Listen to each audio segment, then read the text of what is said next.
Get going.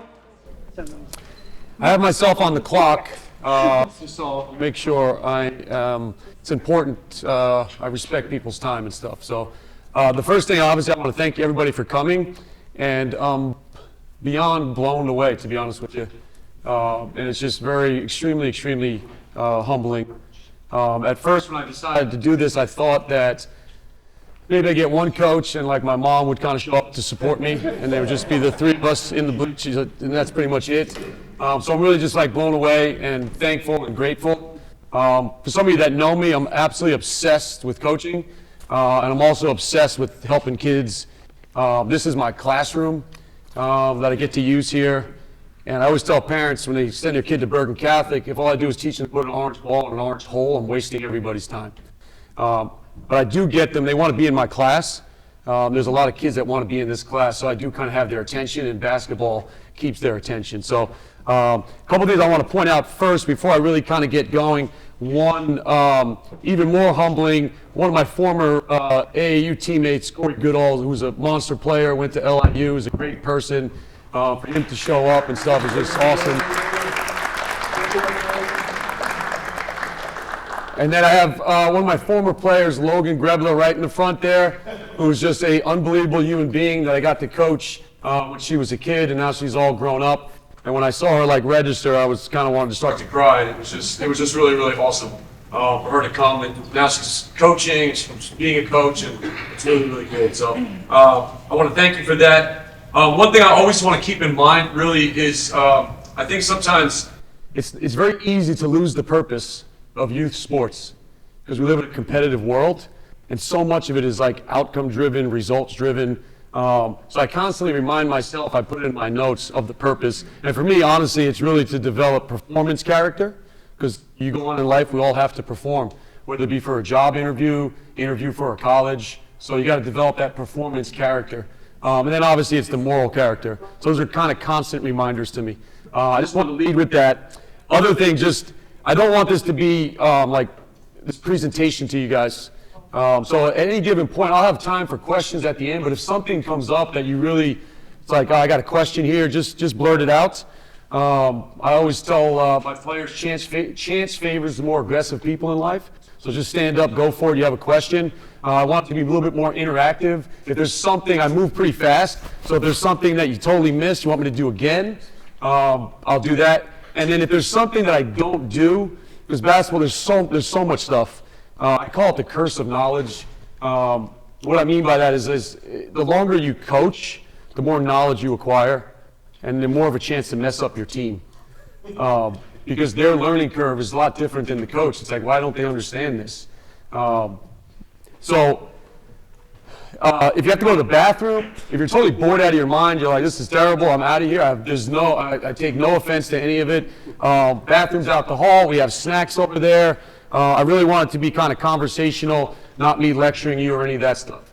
The other thing that's really important to me is that I don't have all the answers, and I really would like to develop relationships with each and every person in the room.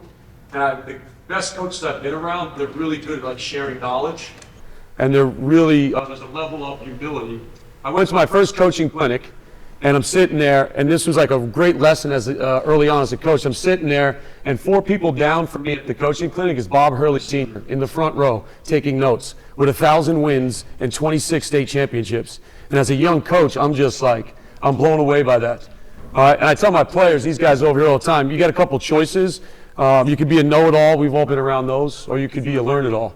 And in that moment, I learned from Coach Hurley that he was a learn-it-all. With that being said, try to get all the good ideas. This is not the only way to do things. All right, I don't have all the answers. I don't want you to think that we're on the same level. I'm trying to become a better coach. You guys took time out of your day and your night to come here to become better coaches to help kids, which is just really amazing. All right, there's many ways to do things. I just obviously have my philosophy that I want to share with you tonight. I had a good coach once tell me, get all the good ideas, but you can't use all the good ideas. And I think that kind of applies to me, whatever industry or business you're into. Get all the good ideas, and then you have to decide which is the ones that you're going to use that's going to help you move you forward. All right? My story is not really important, and my players, they think I played 100 years ago. Like, it doesn't really mean anything to them. The only reason I'm going to share my story with you is because there is a point about the coaching piece. So the story is pretty good, and Corey can kind of vouch for this. When I came to Bergen Catholic, I was there's 120 kids tried out. I was like the 8th man out of 12. I was lucky to make the team. And then something happened. I became absolutely obsessed with the game of basketball. I think part of it is environment. I'll talk a lot about environment tonight, but I became obsessed with it. And I was just okay. I'm left-handed. I couldn't dribble with my right hand to save my life, anything like that. But I became obsessed. The oak tree doesn't grow overnight, as we all know. By the time I got to my junior year, I had a bunch of Division I scholarship offers. My mother thought I had psychological problems because I'd be doing defensive slides in my driveway at like 1 o'clock in the morning. And she would be in tears like my son has like issues. Fast forward, I go to Davidson, and I always make decisions based on people, and I encourage my players to do that. Because I got some really high-level players here. They're going to go and they're going to show them on the recruiting visit, the 30,000-seat arena, the practice facility. It all looks good. It looks great. But try to make your decisions in life based on people. And it's not, sometimes that's not easy. So I made my decision to go to Davidson based on Bob McKillop. He's like a second dad to me. I actually talked to him today because he knew I was having my first coaching clinic, and he just called me for like a pep talk. And I haven't played with this guy in 30 years, and he's retired from Davidson. And it's like in that moment, it's like, man, that's like coaching at a high level. He always calls me on my birthday too. Every one of his players he calls on his birthday. So I played at Davidson. I got to live out every dream. I got to play in the NCAA tournament, played against Duke, the real Duke teams, when I had kids for their 3 and 4 years on ESPN. My last game was in the first round of the NCAA tournament against Michigan. We lost at the Georgia Dome. I walk off the court. I think my career's done. Somebody sees me. I get a chance to play 7 more years professionally. Why is this important to you? It's really not. And it's not really important to them either. I'm just the same guy. I am obsessed with coaching. And I'm very fortunate I get to spend my days trying to become a better coach. And every year I think back to the coach I was last year. I was like, this guy's terrible. Like, I'm going through it now because we're getting ready to have our trials. Like, this guy doesn't know anything. Like, you were asking him to do this, and you were running that, and all of that stuff. So there is a level of like obsession that you kind of have to have. And then I don't have all the answers, but I want to share as best I possibly can. I have coaches here tonight that coach first grade teams, and I have coaches here tonight that obviously have older teams and some really good teams and players and all of those things. I've coached them all. I cut my teeth as an AAU coach, losing almost every game 80 to like 20, which was about 20 years ago. I've coached boys, girls, first grade, second grade, third grade, up to 12th grade. I worked out one NBA player, Ellis Burks, with the Jazz. So I've gotten all of these things. I've won games, I've lost. I had games where I looked really good as a coach, and I had other games where it was like, this guy doesn't really know what he's doing at all. So I've had all these experiences. So I just kind of want to share them with you guys as best as I possibly can. Let me just get into my general coaching ideas that are important. If I had to tell you one thing, they won't always do what you ask them to do, your players, but in my opinion, they will always model your behavior. And that's something that I don't take lightly, and it's really, really important. Some may disagree. I do feel like certain teams where they have a coach that kind of yells at the refs quite a bit, and we all do, but really does it a lot. It affects the team. And I feel like they kind of believe that it's okay to make excuses. So just keep that in mind, that they might not always be listening to you, but they're always modeling the behavior. And I think that's really, really important. Other general coaching ideas: develop the players, not the plays. And that's hard to do because we kind of want to win and stuff. But develop the players, not the plays. We don't have a lot of plays at Bergen Catholic or Hoop Dreams. It's like our playbook is this thin. All the guys I play against, I pretty much hand it to them. They all know the ideas. But everything's based on principles. Key point for us: better people become better players. And it's part of the foundation of how we coach. And I don't really care what level you coach at. It's about making them better as people. Because better people become better doctors, better people become better business people, better people become better police officers. All right, all the issues that we usually have when coaching, it's on the human side. I'll do the exercise with my team once we get to about practice 8. And I'll bring our guys upstairs to classroom 13, and I'll have them write on an index card, what do you think is going to prevent us from reaching our goals this year? And they'll write stuff down, and then they go write it on the board. And it's incredible because I'd say 95% of it, it's not because they can't shoot, they can't dribble, they can't this, it's all the human stuff. Where it's like, well, we didn't buy in, we don't play together, we're selfish, it's all of these things. So keep in mind, that's the purpose, and that's really your job, is helping them become better people. All right? This one took me a while to learn, quite a while to learn, but high clarity equals high performance. The area that gets coaches in trouble the most is gray area, where it's not really clear. It does take you guys time, but there's ways I'll help you tonight to make it a little bit more clear. But high clarity equals high performance. I'll give you an example. You'll never hear good shot, bad shot, great shot come out of my mouth. It's not something that I say to our players, because there's gray area. Because what Logan might think is a good shot, I don't think is a good shot. And you guys have all coached players where they feel like every shot is a great shot for them. We had a guy here who's an unbelievable human being, great basketball player, unbelievable human being. He's like a brother of mine, Will Richardson. Every shot he took was a great shot. He just thought it was a great shot. And I had probably 80% of his was a great shot, to be honest with you. But it goes back to high clarity equals high performance. It's like we have a shot scale. So these guys know 10 is no such thing. Like LeBron gets the steal, he goes down, he clanks the dunk. It happens to the best player in the world. It happens sometimes in relationships. They start out as a 10, and then later on it's like, not so much a 10 anymore. It works on both sides, by the way. That's both sides. So we have no such thing as a 10. A 9 is an uncontested open layup. And then we have a 7, which is a catch and shoot green light 3. For those that coach younger, it would just be a catch and shoot like open shot. So during the games, here's an example of high clarity. During the games, it's like we're hunting 9s and 7s. Hey, let's look for a 9. We really got to get a 7. We have 8s, and 8 is a 2-footed layup where you can fake Jalen Brunson and actually draw a foul. We have 6, which is called a bucket. That's Jamal Murray. I'm very fortunate this year. I got like 3 kids that can get buckets, but we can't beat the best of the best teams taking those kind of shots. And then 5 is a so-so shot. And then 3 is a third grade shot. No disrespect to any of the third grade coaches. I'm a third grade coach. This is my first year coaching third grade, St. Peter's Rivers. I'm super excited about it. Girls. But it's a third grade shot. That's the one that the kid at camp shoots. When the guy's all over him, he just throws it up, usually comes back in his face, hits him in the face. But it eliminates like the gray area. So high clarity equals high performance. Shots, rolls. Like we don't have point guard. We don't have, those things were created like 100 years ago. Shooting guard, small forward. I don't really know what that means. We actually have roles, and with the role comes one job and 0 excuses. And you'll see it as I implement it with our kids today. Again, it's just like one job, 0 excuse. They have the role. There's no gray area. They understand exactly where they're at. We have some kids on our varsity team here. They shoot catch and shoot corner 3s or open 3s, and then they burn cut. Burn cut for us is a backdoor cut. We have a special language which I'll get into tonight about this as well. All right. So last couple general coaching ideas. So high clarity, high performance. Here's the big one.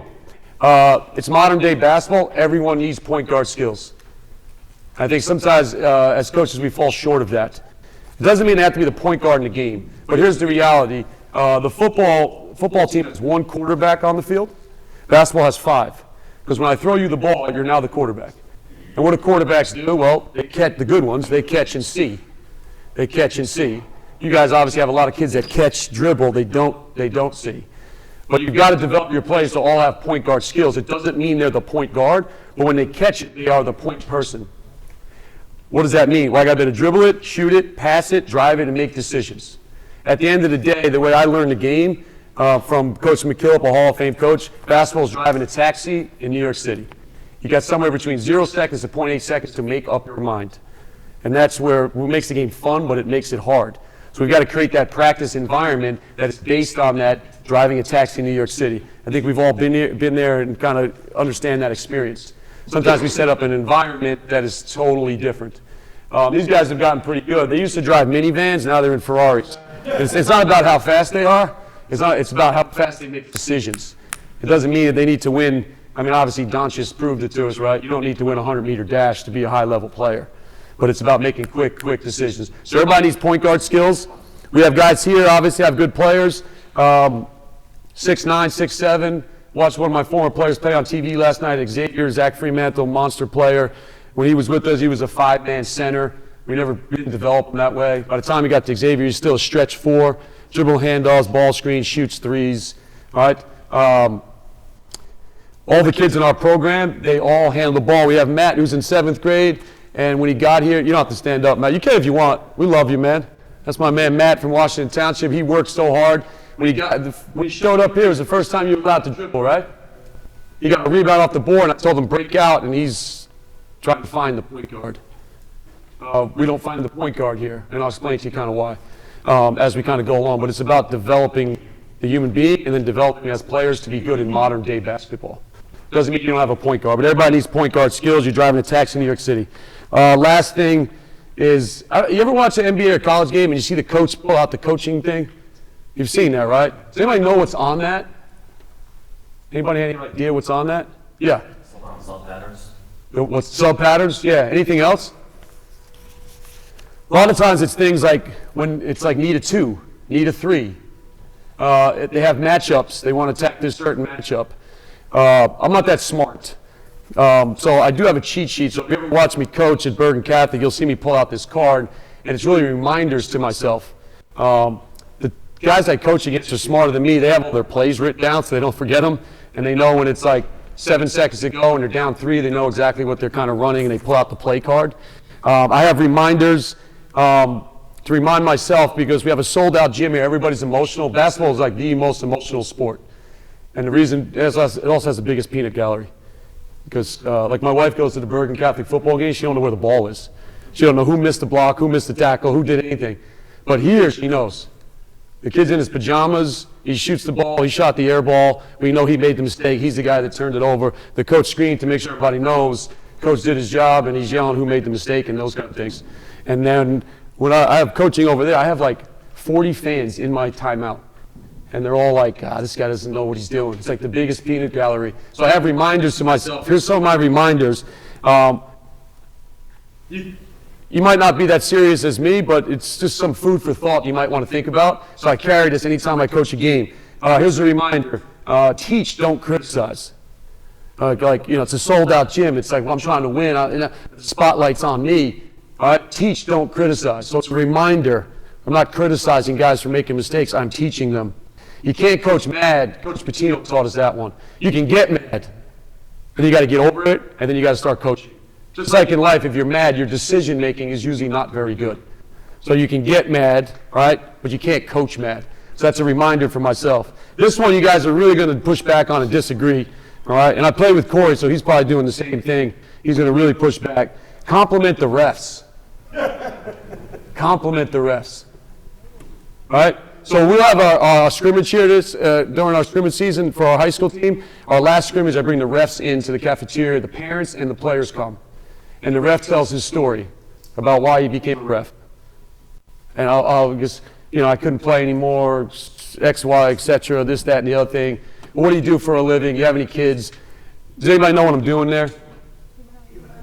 I'm humanizing the refs because it's an issue. And it's like, it's hard.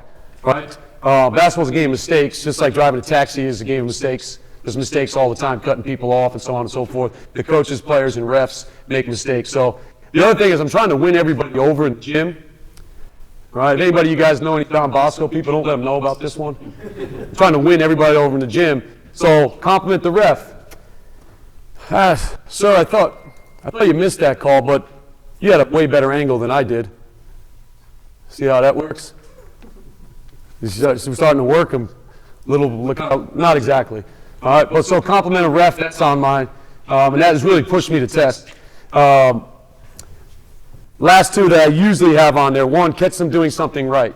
As coaches, we're the biggest whiners, complainers in any profession, I think. We whine, complain so much about all the things the kids can't do well. They can't shoot, they can't dribble, they can't this, that, and the other thing, particularly as you go to the higher levels. So catch them doing something right, and then I shout that out. If you really listen to me during the game, I'm really teaching and I'm encouraging. There's not much of like, what the heck are you doing? I don't know, Coach. I'm 16 years old. You tell me what I'm doing. And then the last one, which is so important to me. I knew it before, but now I have 3 small kids, 8, 5, and 3. I knew it before, but it didn't really hit home.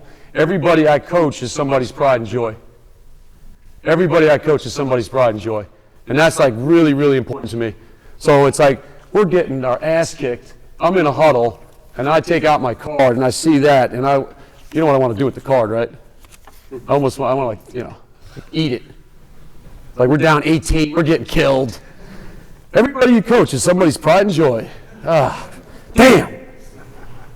So those are just some general ideas that I want to kind of get you to. I want to do one drill. And then I'll get back to some other things that are really important. My objectives for tonight are pretty simple. High school tryouts are coming up. November 25th, 26th, 27th. I'm talking to coaches, different coaches are talking. I was on a Zoom with about 8 coaches, some really good coaches. We got some great high school coaches in New Jersey. And they're all talking about practice and planning practice. And what they're dinging is, what offensive drill am I going to do? What fundamentals are we going to work? What defense are we going to do? And I didn't say anything, because I don't want to give out the secret sauce, of course. But for me, the first thing I think about is, what kind of environment can I create? That's the key. It's not actually the drill, it's the environment. And I'll share with you, there's a handout there, but there's some tools that you can use that you can kind of create this environment, which I call jungle tigers. And these guys, and the guys that I coach here, we don't have any zoo tigers. Sometimes they come in as zoo tigers, but we turn them into jungle tigers. You guys have a really hard job on your hands, because I think we're developing a generation of zoo tigers. Everything's a play date, everything is structured, everything is organized. We all grew up where we were playing and there was no parents and coaches to tell us what to do. One of the best things when I was growing up, and you guys would probably say, no one could get in touch with me. So I'm 4 towns over at some park playing and no one could get in touch with me. And if something happened when I was there, a flat tire on the bike, you're walking the bike home. I don't even have a quarter to call anybody at the payphone. We don't have that generation anymore. Part of me is happy because I have 3 small kids, so we have to kind of create this environment to develop these jungle tigers, which I'll get into. So my objective tonight is to give you practice environment, my playing time presentation after I show one drill, and then the last thing I obviously want to give you is, how do we create the jungle tigers? I think if I accomplish those 3 things, you'll be able to leave here with some stuff. All right? Oh, I almost forgot. If you guys are writing, write down barmstrong@bergencatholic.org. I don't want this to be a one-night thing, I'd never see you again. Like, I am here as a resource for as long as you want me as a resource. And I'm never busy. It took me a while. You can ask my wife. When she first met me, I was a disaster. Now I've mastered time and organization. So I'm in that office over there at 4:30 in the morning. I eat the biggest frog first thing in the morning from 4:30 to 6, and I hit the gym. So I'm never busy. So email me. I'll give you my cell phone number, 201-527-0752. You can text anytime, day or night. And then I'm really good with, like, 24 hours, you'll definitely kind of hear from me. All right? And if you want to text some nasty stuff after a loss, you can do that. I was at your game. You don't know what you're doing, coach. I want my money back. Yes? Can you repeat the number, please? Oh, yes. 201-527-0752. B, as in boy, Armstrong. And then it's at bergencatholic.org. Can we get one ball? And can you guys go on the big side? That's it, Matt.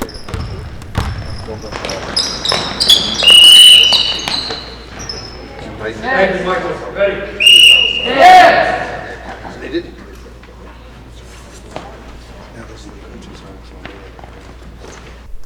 Bergen Catholic, 20 grand a year. We can't even get a ball with some air in it. Let's try this one. Good. So 2 things. I used to do all like the, come on guys, let's go! Listen, pay attention! You don't have to do any of that. And I'll take you through it. And my voice 5 years ago was almost gone. And now it's completely fine. It's come back, it's healed, because I've kind of learned some of these tools and strategies that I want to share with you. So we blow the whistle in practice. When I blow the whistle one time, you guys can demonstrate, they're in a stance. Yes! To the better listeners, and the game of basketball is played low, wide, down, and on balance, the low man wins. All right? I don't kind of like kill them with it. I don't, but it's just like this quarter stance. All right? I'm surprised Logan didn't jump into a stance on that whistle, because she's been in a stance on a whistle 7,000 times at least. So that's, and then anytime I blow the whistle twice, I was at a Division I college practice, nothing against the coach. A really good coach, and they win. And he spent the entire practice almost telling the players, let's go. Come on, guys. We got a big game tomorrow. It's hot. Like you're like begging them to do the stuff. They're a little nervous. They always come with names and noises. So because you got to bring the juice. If you're juiceful in life, you're useful. If you're juiceless, you're useless. And it's just like, and as a coach, the energy in the gym is based on you. Like you can't take a night off. Like you have to kind of bring the energy from that standpoint. All right. So there's ways that you guys going to baseline. Great job. 2 whistles they come. In life, there's 2 ways of doing things. Can somebody tell me one? Justin. In life, there's 2 ways of doing things. There's the right way. Adam. Yeah. So there's 2 ways of doing things in life. The right way, and then again. I always thought it was right and wrong. And then my grandmother taught me, no, it's again, and it's again, and it's again, and it's again. Again. So we have simple consequences. So if I blow the whistle and they're not in the stance, just demonstrate the frozen push-up. Say be a frozen push-up. How long? I don't know. 5 seconds? If you're really kind of annoyed that day, your partner at home is really bothering you or something, maybe 2 minutes, something like that. All right, you guys are up. So there's those kind of simple consequences. I'm going to show you one game, how we kind of use the whistle. And there's in your packet the 12 do's and don'ts that all coaches should know. I think it's the last page. I will tell you, I've done all 6 of the don'ts. I've done all 6 of the don'ts. All right? Give me the red team, come on out. Just spread out. And then give me 3 blue on D. We have 4 core skills that every player has to be able to do. And these are the 4 that at every level, everywhere. The first one is peeking. Remember, everybody's a quarterback. I got to catch and see. Sometimes those rookie guys, they put their heads down as soon as they hear footsteps and now they don't see again. So peeking is like the #1 key. You're driving attacks in New York City, seeing the game, seeing the game, seeing the game. So how do we teach peeking? All right? Give me a shooting foot back, just don't play deep, Reed. All right? He gets it locked and loaded, and he's going to peek and shoot, or he's going to peek and fake. On every catch. Ball, please. Watch Matt. Matt's going to get a rebound up here, and then land sideways like a quarterback and peek down there. Go ahead, Matt. So we land like Jokic, like a quarterback, and then we peek. All right? A lot of times, kids, the old days, it was this, chin, pivots. Those days are gone. Anybody got a Blockbuster card in their wallet they can pull out? I'll give you this wouldn't help if you just have daughters. 1 free week in my summer camp. It's like $3.99 a week if you got a Blockbuster card in your wallet. No one's got it? There's got to be one, no. The obvious reason is they never evolved. So the game is evolving. It's so different from 3 years ago, 5 years ago. And your audience is different too. It really kind of changed. Just kind of keep that in mind. You guys are youth coaches, grassroots coaches. You guys are more important than ever. You have absolutely no idea how important you guys are. Like this generation needs you guys more than ever before. I think it's the first time in history where the generation before, like my grandfather walked to school with no shoes uphill both ways in the snow. Like you guys, like my dad was the same thing. And no one says that about this generation. Everybody thinks they have it harder for so many kind of different reasons. So keep that in mind. So if we call this 3v3 Euro, here's how it works. If you get one shot, if you score, you keep it. We play all games to 5. I can't waste time in practice. What are we playing to, Coach? You have to gamify your practice, which I'll get into. You can't just do a drill with no score. It all must be gamified. All right? One shot, defense to offense. All right, here we go. 7, 6, 5, 4, 3, 2, 1. Good. Outlet. Here we go. 7, 6, 5, 4, 3, 2, 1. Outlet, Matt. 7, 6, 5, 4, 3, 2, 1. Outlet. Got you, Matt. One shot. Great, man. Here we go. 7, 6, 5. All right, hold. You guys, great job. Give me a sec.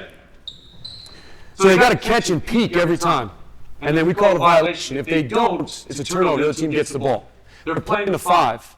All right? We keep track of our games. So we have quarters. You'll see it in the practice template. Quarter 1, quarter 2, Q1, Q2, Q3, Q4. And we have 2 or 3 drills in each of those.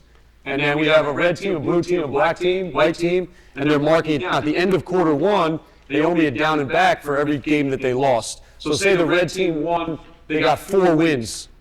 and then the black had 3 wins, so they owe me 1 down and back. Blue got shut out in the 4 games, so they owe me 4 down and backs. All right? It doesn't need to be something. Sometimes it's like push-ups. You don't need to kill them with it. But it raises automatically the intensity, compete level in practice, because every kid wants to win a game. So you have to make it kind of like a game. I went to a Division I practice down in Philadelphia, 2 hours. I was losing my mind. And the players there were losing their mind. And the coach keeps trying to get them to play harder, and they're not keeping score. I was just like blown away by it. We play all the games to 5. 3s or 2s for our older teams. Everything's 1 point. Right? And here's how the violations work. So basically, we add a violation. Failure to peak, you lose the ball. You notice something about the defense? What did I never have to tell them to do? These guys have played for me. What did I never have to tell the defense to do? Come on the court. You know how they came on? Because here's a concept in basketball. Offense says go. So now as a coach, it's like, come on out, Black. Come on. Black, just give me 3 blacks. Play defense. Okay, go. Go. Now, everybody knows that's not basketball. Like, I'm going to shoot it, drive it, pass it, you have no idea when I'm going to do it. All right? And it seems like it's such a simple thing. All right? But the offense says go in basketball, so I'll never tell the defense to come on the court. Our violations, peaking is our number 1. So failure to peak, they don't peak, they lose the ball. All right? Red, you didn't peak. Off the court, here we go. Black ball, lose on, let's go. 7, 6, 5, 4, 3, good shot, right. Good, outlet. Good. All right, our second most famous violation is bolting. We bolt everywhere we go. Bolting is just sprinting. It's head down, they're sprinting. There's 4 phases to the game of basketball. They might know what they are. You can just kind of shout them out. What are the 2 obvious ones? One starts with an O, one starts with a D. Offense and defense. And there's 2 others. Transition to offense and transition to defense. Here's the thing, one of the things that I think is an issue. 1, you only have control over 2 of those in the game. You only have complete control over 2 of those. How you transition on offense and how you transition on defense. You don't have control over the offense. The reality is if the team is bigger, stronger, faster, and better, they're going to win 75% of the time. You'll get the rare upset, but they're going to probably win 75% of the time. They're going to shut down your offense, and your defense is not going to look very good that night. But you do have 2 areas of those 4 that you have control over, transition offense and transition to defense. All right? Are we working transition offense and transition to defense? Here. Shh. Come on, Jay. This is for them, man. The answer is yes. Thank you, Jay. Give Jay a hand, man. Jay's from Hillsdale. He's a monster.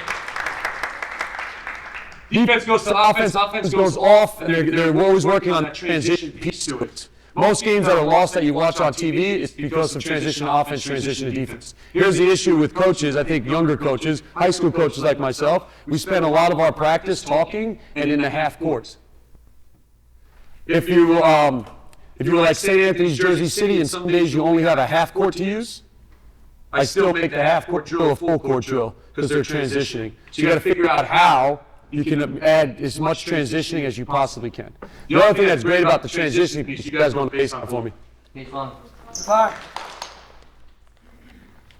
can ask Will this, but like we don't have any conditioning drills in our program. But our kids are in great shape because of the way we play. And I came up with this revolutionary idea. I used the game of basketball to get them in shape for basketball. I've got to some high-level AAU. This is no disrespect to anybody. Everybody's a product of who's coached them. That's just kind of how it is. And that's just no issue.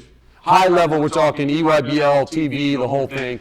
And it was suicides, the old suicide deal. There was some like scrimmaging, and there was talking. And then there was some more suicides. And then in my mind, I'm thinking, like, man, they just did some full court drills. They'd get in really, really great shape. But also part of it was just like some behavior stuff. You guys go sit in the bleachers again, man. I'll call you back out. Do some stretching, mobility. That drives me nuts, by the way. Did we ever stretch, Corey? We never stretching, mobility. What is going on, man? I'm like 12 years old. Just tell me how high. I'm ready. Sorry, pet peeve of mine. So we don't do the stretching either. They know, like, my varsity team, 2:30 practice. We start with a 5-on-5 game sandwich, which I'll show you guys. That's how we start practice.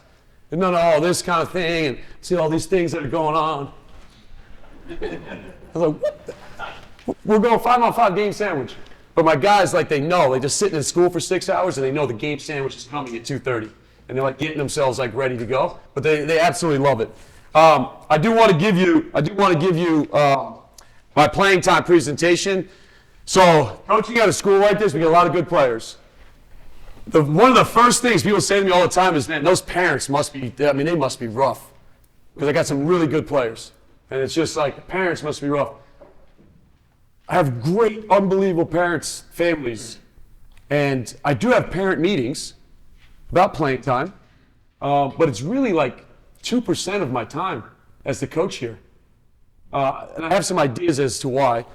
You guys got to figure out how you need to do this. If you have a first grade, second grade, third grade team, I don't think you really need the playing time presentation, but you can start to give some of pieces to it just to kind of get them the idea, because we do live in a competitive world, so to speak. I'm going to take you through the handout. So you make our team here, or you make our Hoop Dreams team. I drag the parents out of their homes. We have a meeting at the beginning of the year in the Bergen Catholic Cafeteria. So we have 100, and Mark was there, right? 120, 30 parents are in there. We have this. And the first thing I start with is playing time. Coaches, I think, avoid that. It's like the elephant in the room. I start with playing time. When I meet a kid and his parents that are in 8th grade that want to come here, the first thing when we meet in my office is playing time. I have that conversation. And the reason being is it's the currency that I deal with. Right? It makes sense. If Chris has a company and I go work for him and he's got a job and it all sounds great and I got the job description, at some point I'm going to be like, Chris, how much are you going to pay me on this deal? Like, it's just, but as coaches, we avoid it. But it's the currency. We have a concept called me first for us. I don't do the all in. You ever seen the t-shirts with the all in? Everybody's seen those things, right? All in with the Nike swoosh. We do a thing called check in. It's called a check up from the neck up. I'm checking in with my players. Because they need to know what's in it for them first before I can get them to buy in, so to speak. Playing time presentation, pretty quick. I'm just going to take you through it. First thing is the ABCs of playing time. It's really, really simple. Here in my high school, the A stands for academics. No academics, they have requirements, you are out. For you guys on town travel, there's a level of attendance. When I coach AAU teams and the kids play on 7 different teams in sports and lacrosse and all these other kind of things, there needs to be a certain level of attendance because now you're not here and now you don't know what we're doing. You need to be there enough so that you have an idea of what we are doing, because I can't hide you in right field. No disrespect to any baseball coaches out there. There's 5 guys, 5 girls. We can't hide you anywhere. Like, you're going to catch the ball at some point. You got to be able to catch it. You got to be able to make decisions. So attendance or academics for us. This is player 1 to 15 on my team. All right, we got a kid at Fordham that's really good. I had a kid who played there for 2 years. It's a point guard at UNC. And it's 1 to 15. It doesn't matter if you're the best or you're the 15th kid. And I'll get into that stuff. You have to adhere to the ABCs. The B is the behavior in school, in practice, shoot-arounds, film sessions, on the bus, behavior. All right? I don't know what that looks like for you guys if you're coaching town travel or CYO, but it's also in-game behavior. The kid checks out, he mopes and pouts, which they all do. Until he's back above that line, I can't put him back in the game. So you guys got to kind of make those decisions around the behavior part. And then the C is just your culture, whatever you guys. Ours is TCC. That's our foundation. It's our core values: trust, care, commitment. That's how we build human beings here at Hoop Dreams and Bergen Catholic. It's not mine. My coach Davidson gave it to me, but it became mine. And it's how I live my life as a husband, as a father, as a coach. I think Coach McKillop did a really good job because Steph Curry has TCC tattooed on the inside of his wrist. So I think Coach did a pretty good job there. But that's like our core values. That's our culture. If you're below it, you are out. So those are the ABCs. It doesn't matter if you're the best player or you're somebody that comes off the bench. First thing. This is the thing. If you don't do anything else, please explain competitive value to your parents and to your players. This is the thing that really trips it up. It's pretty simple, competitive value. It's the impact or value you add to winning. The kid, the boy, the girl, they have to adhere to the ABCs. So now we have the next phase where it's just like, how do they impact winning? Because here's how it works. Will goes in the game, and he makes 2 turnovers, shoots an air ball, doesn't get back on D, the coach leaves him in the game. Now Johnny comes off the bench, he goes in, he makes 1 turnover, he doesn't get back on D, the coach takes him out right away. Now the kid thinks there's a double standard. Like, what's going on here? And the parents think there's a double standard too. The coach has just shown to you the competitive value that he believes player A has a higher competitive value than player B. In good programs, good teams, they have to adhere to the ABCs, but there is that. So the kid I watched on TV last night, Zach Fremantle, Monster rebounder for us. Never boxed out once. Never boxed out once. I had a kid that was on our team, had a meeting with him. He's a tight end on the football team, played on our team. Comes in, coach, I want to talk to you. And it's like, yeah. He's like, I think I deserve more playing time. And I was like, okay, what value do you add to us winning? He's like, well, I'm a great rebounder. And I'm like, okay, you rebound better than Zach Fremantle? He's like, no, coach, thank you very much. Meeting ended. He walked out, never heard from him again, and he was great. I had another kid come to me, similar thing. Zach Fremantle again. This kid boxed out every time. Every time he boxed out. He did the right thing that the coach was wanting him to do. He got me 0 rebounds. And then I'm looking at Zach, 14, 16, 17 rebounds. I'm like, I'm going with that guy. Right? But my point is these conversations they happen ahead of time. They can't happen after the fact. I believe leadership is up front. Anger is usually at the end. Because you didn't lead in the beginning as a coach, and now you're pissed off at the end. But you didn't lead and you didn't tell them the way, the philosophy and the details and all that stuff. Does that make sense? Everybody understand competitive value? If you don't take anything else, explain that to them. People will disagree with you or they might not like it, but at least they know where you stand on it. All right? The kids that add more impact to winning, they're going to play more. Second thing is those that add more to the bottom line at some corporation are going to make more money. This is kind of how it works. Substitution, there's only 4 reasons players come out of games on any sport at any level. It's pretty simple. Performance, they're stinking it up, so we take them out. Rotation, some kinds of kids playing well, but we're going to play these other players out of rotation, give a guy a drink, make sure he gets a break, so you come out because of rotational. Other reasons why you come out, behavior, of course. He's just below the line or whatever it is. And then the other reason you come out is situational. Why am I telling you this? Because we are coaching a generation that thrives and lives on feedback. They've been getting feedback their entire lives, whether they're 7, 8, 9, 10, 12, 14, because the coach and mom and dad have always been there. And they're constantly getting feedback. So when they don't get it, it creates a problem. I don't have the time, and you guys coach, do you have the time when a kid comes out to give like some kind of 2-3 minute lecture on why he came out of the game? It's not happening. The game's going too fast. Right? So you tell them ahead of time, all right, the 4 reasons you're going to come out, and then if you get a chance, they won't like this, performance. And then my kid sits down. Rotational. At least there's actually some feedback. He probably wants to know more, but at least there is something, and it can be done like in 0.5 seconds. Your behavior was below the line, sit. When it's back above the line, we'll let you back in. And it just goes quick. So that's competitive value substitutions. Boundaries. This is why I don't have a lot of parent meetings here. I got every kid in my program wants a full scholarship. I don't have a lot of parent meetings because of boundaries. You got to implement the 24-hour rule. You got to put it in. And I'm not good after practice because that's my sanctuary. That's like I'm like in church because that's when I can really make a difference in a kid's life. The games, it's like, that's, right? It's practice. So there's a 24-hour rule. If you have an issue, I'm coaching somebody's pride and joy, so they are important to me. So I make time to speak to mom, dad, and the player. We just have the 24-hour rule. You can't text me. You send me an email and say I'd like to meet. We meet in my office over there. I'll talk to her blue in the face.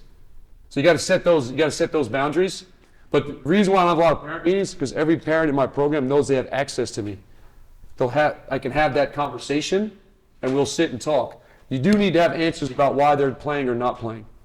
Then every parent meeting is the same way. It's about playing time or their role on a team. It's never anything else. Every rare occasion, it's something going on in the kid's life that the parent wants to let you know about. I've had some kids divorce. One kid's dog ran away. Honestly, dog ran away. So they kind of tell you this stuff. But because I put in these boundaries and I've given them access, and we have playing time conversations. I know coaches, I don't tell them to. Well, you're going to be in for a lot of trouble, in my opinion. You got to talk about playing time. You need to kind of have answers for it. But you need those boundaries in place. If they feel like they have access to you, right, you'll have less parent meetings, in my opinion. The only time I stop the parent meeting is when it's preventing me from doing my job. So now, we're not going to have 4 parent meetings, right? And the reality is when you do have a parent meeting, you're not actually talking about the same person. You guys know that, right? Because when I sit down with the parent's talking about their pride and joy. I'm talking about a kid on my basketball team. That's 2 different things. I had a kid here played for me, great kid, unbelievable kid. Took me to a WWE wrestling match one time. He's like, hey, I got tickets for WWE. was like, you want to go? I was like, yeah, sure. I went with him. It was unbelievable. TJ Kidd. His dad's Jason Kidd. What a great kid. Jason never came to any of our stuff. But he was asking, why is my son not playing? Damn. I got the greatest point guard in the history of the game saying, why is my son not playing? And I had to kind of explain to him why he's not playing. Why am I telling you that? Because my dad thinks I can play for the Knicks today. Coach? Corey, could I get like a minute or two, maybe? He thinks I can play for the Knicks today. Oh, all these threes? Great three-point shooter. Just stand in the corner. Jalen will throw it to you. I forgot I got to run back. 5 minutes, it's going to take me 3 days to recover from 20 minutes of work. So set those boundaries. And this one's the tough pill. You don't necessarily have to do this. I just want to give you the ideas. There's only 4 positions on every team, in my opinion, in sports. I don't care what sport it is. There's 4 positions. You have starters. You have rotational people, boys, girls that come off the bench, whatever you want to call it. You have developing players in your program where we just got to kind of develop them a little bit, and he's going to get better. And then you have program kids, the kids that just, they're not very good, but you just like having them around. And they just add something to the team. And you got to have a couple of program kids on every team because they add this like character to it. But you got to have conversation with it ahead of time. I'm getting ready to have a conversation with 3. You will not get in this year unless we're up by 30 points. You guys, remember your audience, please. The kid doesn't like it, but at least he knows. And what do we know about human beings? What they don't know, they don't like. If they know something, they might still not like it, or they might disagree, but at least they know. So you got to kind of have those conversations. And then some of the best kids I've been around have been our program kids. And they've gone on and done some really, really great things. But there's a place for them. This is how hard coaching is. You're up 30. I got 2 freshmen that are going to be like stud players down the road. I'm up 30. There's 2 minutes to go. And I got 4 program kids. I got 6 people. I got to get in the game in 2 minutes. Who do you play? Do you play the developing kid or the program kid? Who plays the developing kid? Show raise the hands. You got who else? Developing. Who plays the program kid? Man, this stuff is hard. This has never been harder to coach. Just ask Jay Wright and Dean Smith, Coach K. I'm out of here. The thing's over. So that's my playing time presentation. Take some pieces from it, use it, explain it. It'll really, really save you stuff, and things kind of get out there. My next thing is really the practice environment. You guys can come on back out. This is what I need. Let's go. The red team is going to be black. All right? Oh, no, sorry. Red team, we got black. I need Reed, Adam, you take care of this. I need 2 teams now. 6 white, 6 black. Go.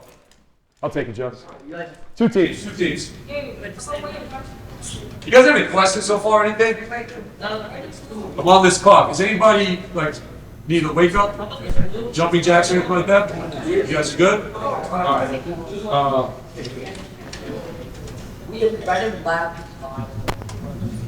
I actually have a question. Yes. Watch that drill that you ran. Yeah. If it stays, if they score. Yeah. I do change that sometimes. We have like 2 levels. Sometimes we're training. So what we'll do is we'll change every time. So we're just like training, we're getting reps. We don't necessarily always got to keep the score. 90% of the time we do. And then other times it's like we're competing. So now usually when you compete, it's make you take it. And the reason being is because I think it's make you take the world, to be honest with you. Like if you want something in life, you got to go palms down and take it with honor and integrity. But we're trying to build that. Now in regards to the team itself, how are you splitting it? There's a couple of ways I split it. Most of the time I let them do it. Like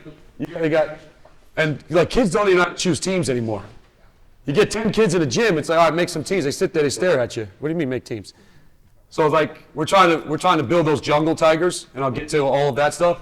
But basically, it's like I usually make them choose the teams, and then sometimes I do, which you guys have to decide. I do have the captains. Some people don't like the captains because somebody gets picked last. It is part of life to a certain degree. I think you have to really know your audience because some kids it might really affect them. Others, it's just like, all right.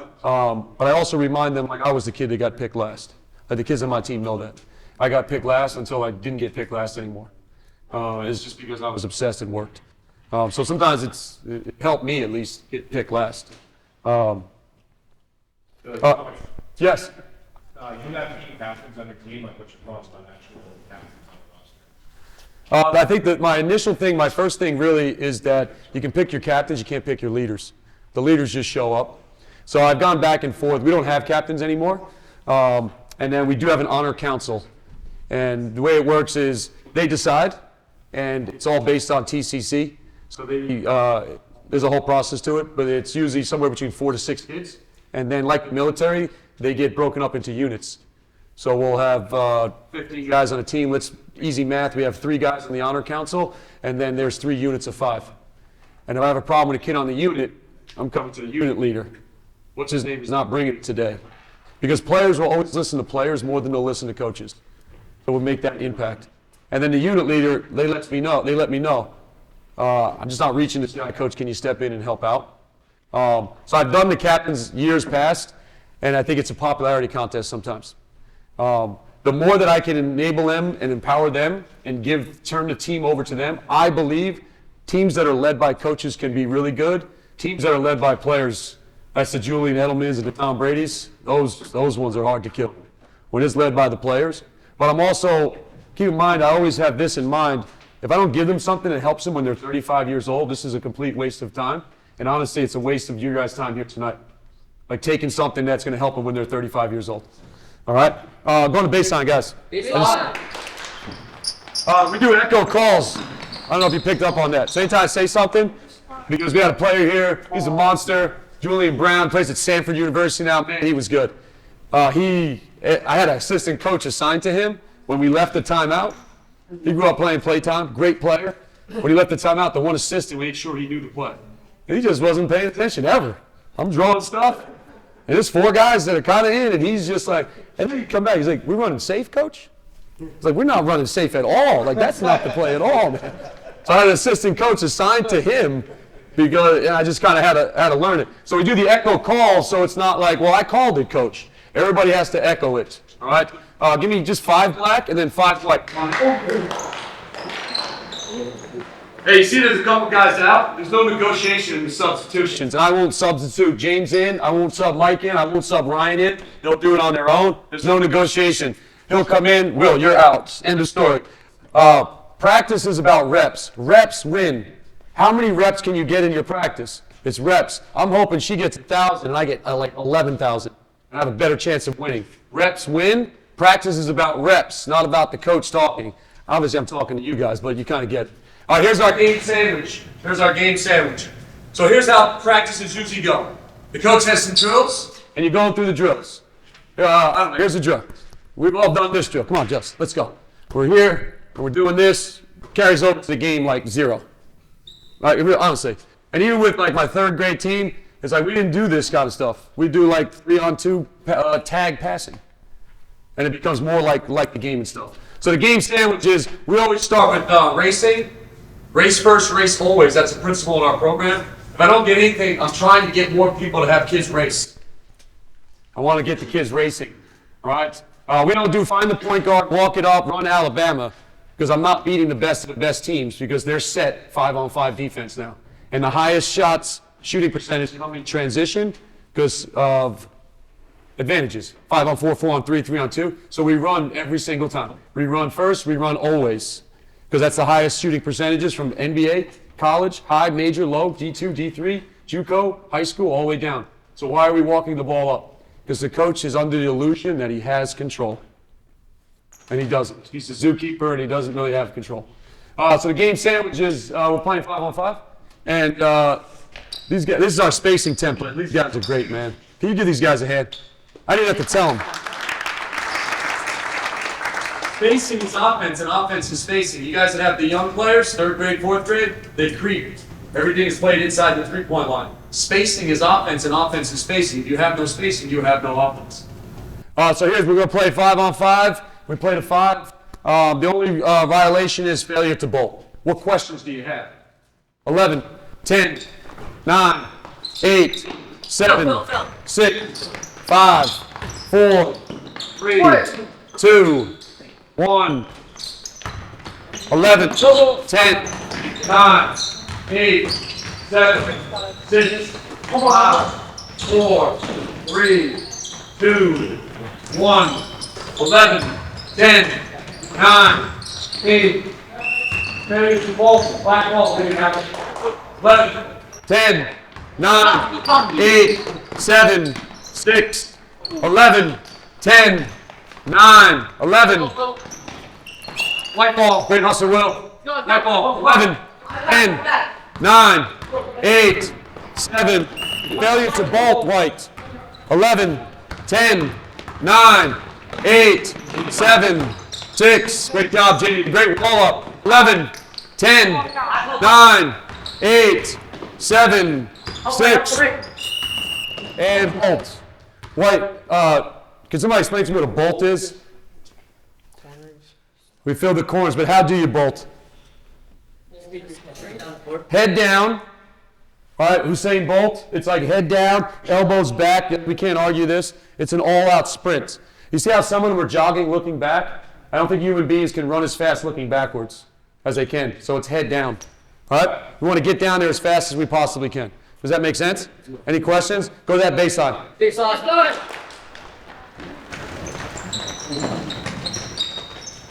me the 5 black and come on out. So here's the sandwich part. We play, and then they tell me what they're not good at. And then we do a quick drill. Usually it's like the coach is going over all the stuff. Here's my offense, here's the defense, here's the play, here's this, that, and the other thing. All right? And you're not using your coaching lens, which is the hardest part of coaching. Jay Wright was like the best of all time. He stayed unemotional during the games, and his lens, you see it on CBS when he calls the game, right? And it's unbelievable. Like he sees stuff that nobody in the studio sees. And it's just like, it's that coaching lens, like it really irritates me. It's like, I want that lens so bad. I want to be that guy that's just like that. All right, come on in here. I'm just going to run a circle, we'll make a layup. You guys are just going to bolt down and come back. All right, and go. Let's break tall. Good. 7, 6, 5, 4, 3. That's great job. 7. Good. 6, 5, 4, 3, 2. Give me 5 white. Here we go. Give me 5 white. You got to take it out. And we're going. you got it, James. 7, 6, 5, 4, 3, 2, 7, 6, 5, 4, 3, 2, 1. That's a drill, right? And then we do a minimum amount of drills. We call them skinny because sometimes it's like a short amount of time. And now I'm going to go back to the game and see if they're better at bolting because they showed me that they weren't bolting. They were running backwards. Come on here. Let me see the ball. Hey, can I give you one? Can I tell you one secret though? This will take longer. And that's the thing you're going to have to battle. This will take longer because in the beginning of the season, the teams with all the plays and all those things, those teams win. At least at our level here and beyond, you get to late in the season, I know all their plays. They know all my plays. We don't have a lot, but they know them. So I'm trying to develop these independent players, and we're trying to get people and players that is based on principles, not plays. And we're trying to get them to live their life based on principles, not preference. All right? The preference is I'd like to go to Krispy Kreme right now. Because that seems good. But the principle is kind of like different. All right? Now give me 5 white, 5 black. Failure to bolt, turnover. Great job, Adam. 11, 10, 9, 8, 7, 6, 5, 4, 3, 2, 1. Passing shot. 11, 10, 9, 8, 7, 6, 11, 10, 9, 8. Oh, what are you doing? You turned it over! Don't turn the ball over! Come on! Here. Based on skill, right? Great job, brother. So learning is messy. I knew that before, but now the 3 young kids, and obviously a lot of you have kids, like it's learning is messy. If you go to a new job in the beginning, it's messy. I went to Starbucks. There was a new person there. I'm like, come on, what's taking so long? I messed up my order. There was hardly any ice. Well, she's new, and she was new. So learning is messy. All right? You have to also be able to deal with the chaos. The game of basketball is played in the wild. So we can't keep training them like zoo tigers, waiting for the answers. Here's what I'm thinking. This is what keeps me up at night. It's a quote unquote big game. It's at the end of the game. There's no time. I have no timeouts. I can't save them. And it's late, 7 seconds to go in the game. Do they know what to do without a timeout? I can't explain it to them. So I got to get to the point. It's not what I know. It's what they know with no timeouts left in the crisis, in the emotion, in the pressure. Does that make sense? All right. Any questions with the game sandwiches? Yes. The sample of the middle part, weak part, I guess. How much of that is something where you're like just reminding them, or versus like Both. That's a great question. Sometimes it's a reminder. A lot of times the reminders have to do with rebounding. Rebounding is not like it used to be because of 5-out, 4-out offenses and the amount of threes that are being shot. And everybody, I think that was born, at least my father, anybody that was born in the 40s, 50s, or 60s, every game they say, nobody boxes out anymore. Nobody boxes out anymore. All right? Yes. One question on your ball. When can they turn around and look to see if ball's coming their way? That's a great question, too. I'll get right to you. That's a really good question. I think, so we have parts of the court. So if we're going that way, from top of the key down is the bolt zone for us. So that means everybody, it's the first 3 steps we got to win. Because no defense is always trot back. It's like Derek Jeter after a home run. And especially if they made a bucket, it's the best time to run on teams when they've just scored on you. All right, we call them arrows in the back. We want to get a basket and score before they even turn around. So we got to clear the bolt zone. We got to win those first 3 steps. So that's the bolt zone. We have from top of the key to top of the key. That's for us. More than one way to do things. That's called the race zone. We want to race the arcs. So at that point, we tell our guy with the ball, he's not going to pass it. I think most of turnovers happen in the racing of the arcs. The top of the key to top of the key. They throw the ball to a kid who's not that player. And all of a sudden, there's like a turnover. So for us, we don't pass it until he's what's called locked. All right, because we want stationary 3s, 7s, stationary 3s. Jason Tatum makes 42% of his stationary 3s. He makes 21% of them off the dribble when he's moving. So what do you think your guys are doing off the move? I know the step back, into another step back. Looks good. It's a good TikTok video and stuff. Does that answer your question? Because we want the guys to get stationary, so we're going to tell the guy with the ball he's not going to throw it until he gets stationary. All right? And again, basketball, there's not absolutes. We do get guys throwing the ball there. Depends on who it is. Reminders. So sometimes it's a reminder, and sometimes we'll stop and do something. Come on out for a second, Jade, and let's get Jacob. Come on. So say they were going and they're not doing a good job of peeking, so we do a skinny. Everybody get a partner in the ball, quick. Get a partner in the ball. One group will have 3. 10, 9, 8, 7. Hey, use the whistle, use the countdown. 5 seconds, 10 seconds, and then make your stuff quicker.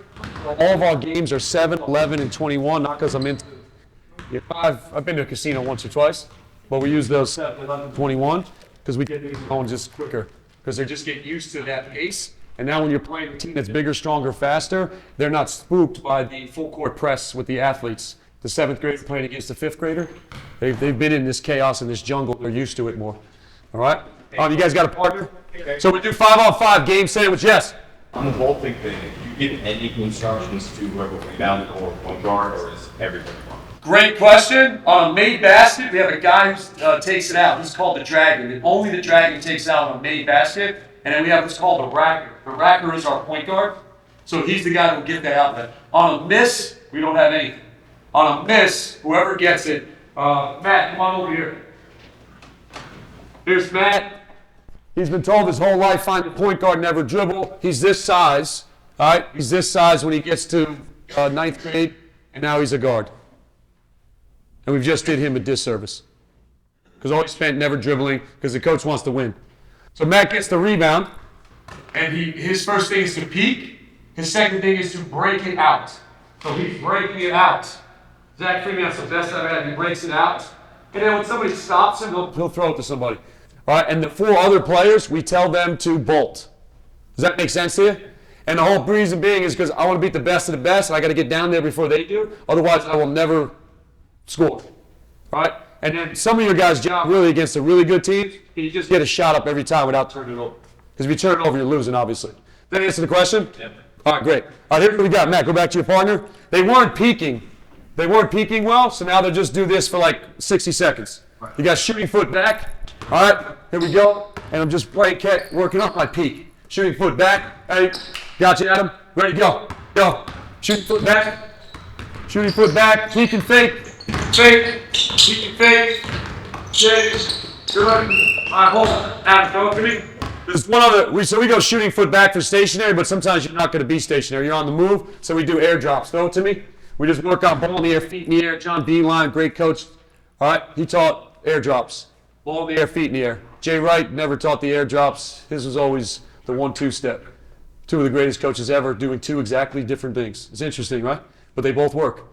All right, so now we're just working on that air drop. I catch it here. I'm in a loaded position, and I'm working on my faking. All right, and here's what we know about basketball: slow is fast. Luka Doncic, Jokic, slow is fast. Kids do all kinds of weird stuff when we're faking. It's like 1,000,000 miles an hour. It's like a hornets running around or something. It's insane. All right, slow is fast. Let's work the air drops. Catch a ball in the air, feet in the air, get a good peek and fake. Ready, go. Here we go.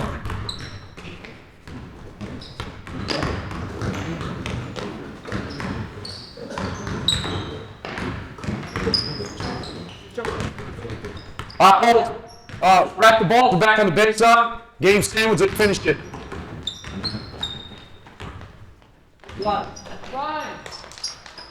Give me 5 white, 5 black. Let's go. And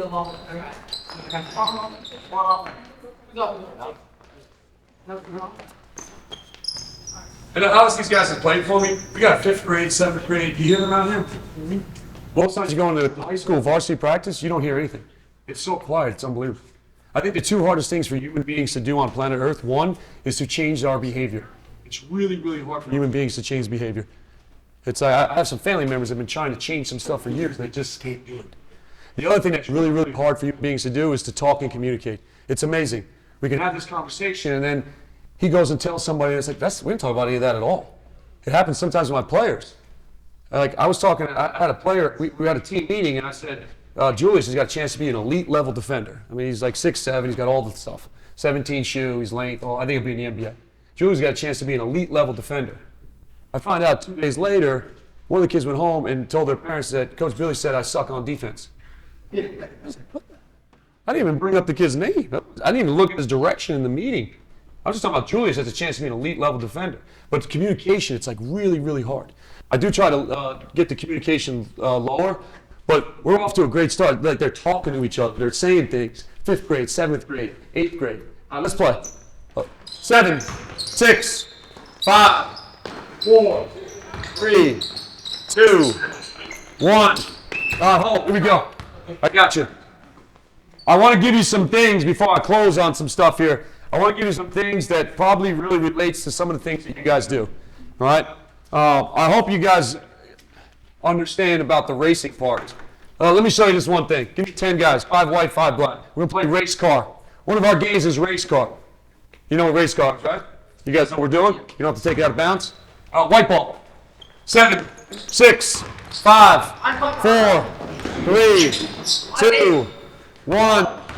Good kick out. Shot, Mike. Love it, brother. Good.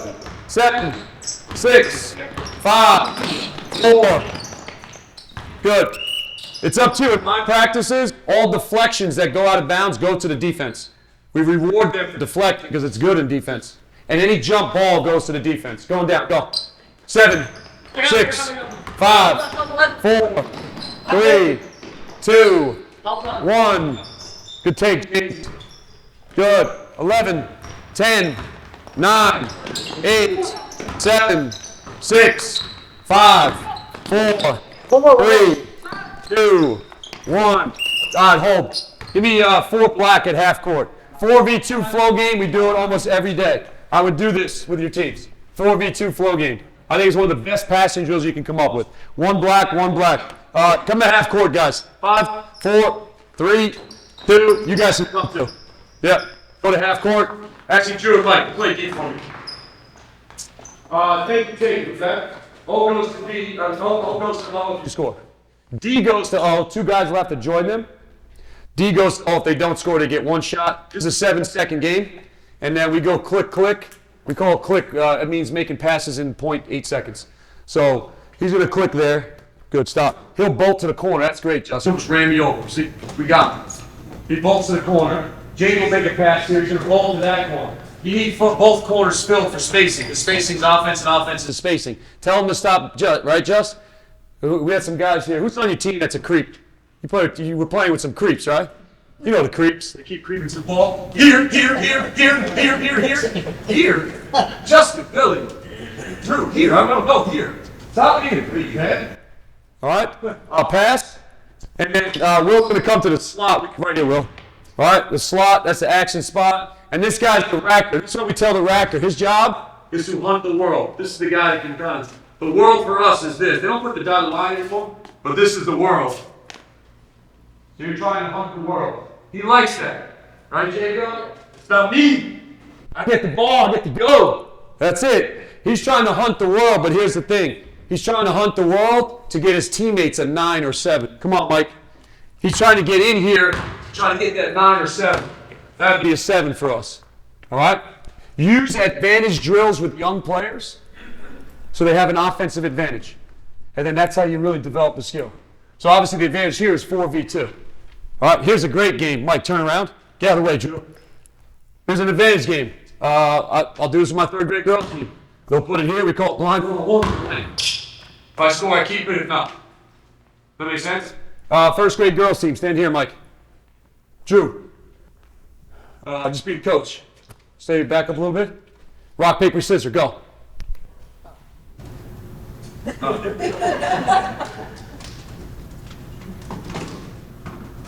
Great minds think alike. Toss them the ball. Then we're playing. Go. 1-on-1. Coach loves it to whoever wins. And it's like, we've done these drills with 17-year-olds and And like 8-year-olds. Obviously, the younger ones love it. But it's quick decisions. You got to make decisions. They got to go to the next thing. All right? If you're driving a taxi in New York City, we got to get you out of the minivan. All right? I don't own a minivan. I hear they got some pretty good. They got some pretty good features, right? Got the door that closes on its own. Yeah. Problem, it doesn't help us in this game. All right? Hunts the world for a 9-7. Play. 7, 6. 5, 4, 3, 2. Great pass. Great. Good. Good. Oh. Good. New Dion. Give me 2 white. Give me 2 white. Give me 2 white. Take the ball. Good. Quick. That's great talk, Jacob. Good bolt. Failure to bolt would be a turnover. Nice throw. Locked and loaded. Great. Love it. All right, hold. Here we go. Give me white on offense. Give me 3 black on team. Revolutionary idea. Let's try 4v3 flow game. Now we have 3 defenders, and we start to build them. All right, ready, Matt? Let me get out of the way. Click. Good. 7, 6, 5, 4, 3, 2, 1. Good. Yellow. Oh, yeah. Go. Got you here. Here we go. Playing 5. Here we go. 7, 6, 5, 4, 3. Good pass. Yes, Jay. 2. What do you Catch and shoot. That's it. Great. Here we go. You got it, White. Got it. I got you. Give me 4 black on D. 4 black on D. So the biggest thing you have to deal with is time, correct? I think the greatest skills in the 21st century, if you can master time and focus, you got it. Whatever line of work you're in. If you can master your time and your focus, all right, because what happens is our focus is being stolen like every second of every day. Holy crap, 45 minutes. I thought I was on Instagram for like 90 seconds. 45 minutes has gone by. And then they're getting a text and I'm getting a phone call and somebody's calling me, all those kind of things. That's why I get up at 4 and I work from 4:30 to 6:30 because the world is sleeping. And my kids and wife are not calling. Yeah. And then from 6, I'm at the gym. I put that phone in the locker and they can't get to me. And that's like a great day for me. I call it the Mamba hours for like Kobe, right? When the world is sleeping. I did it as a player too. My classmates thought I was nuts. All right, now it's 4-on-4. This is the hardest thing they struggle with. What phase is this? Advantage, disadvantage, or neutral? Neutral. And this is how we roll like football coaches. Like, here's the play. You go here, you go there. Everybody loves the plays because it makes the coach look good. When they run the play and score, it's like, that coach knows what he's doing. Here's what I'd rather have. I'd rather my guys know how to play, and then the play doesn't work, but you can't beat them because they know how to play. So it's like you run into a doctor and it's like, how'd the surgery go? Oh, it was perfect. Great, how's the patient doing? Oh, he's dead.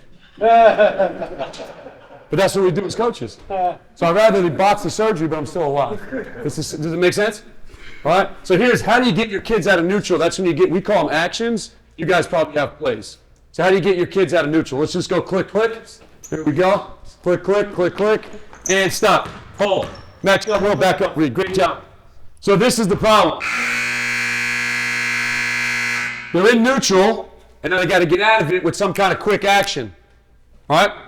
Quick action, as opposed to, Matt, go here, set a down screen, and then you're going to come off that, James, and then you're going to set a second screen, Matt, and the kid is a robot, and he can't remember it because this is really, really hard, and you don't realize how hard it is, and it's really hard to remember. And if you play, like if you played us, we pressure, we full court press, I'm talking about a high school team, you can't run your stuff. You have to beat us, and I want to know if that guy on the other side taught his kids how to play. Because you're not running your plays against us because we're trapping you and pressing you and we're getting up and down the floor. But we need some actions. Why are we doing an action, Matt? To create what? Create an advantage. That's the only reason you're doing this. If you need a play, it's to create an advantage. Here's the simplest one we use. It's called go screen. Give the ball to Matt. Stay there, Reed. Pass it back. Set the go screen. Good. Matt, come on back. So it's a fake ball screen. All right? It's like the easiest one. All the kids can do it. All right?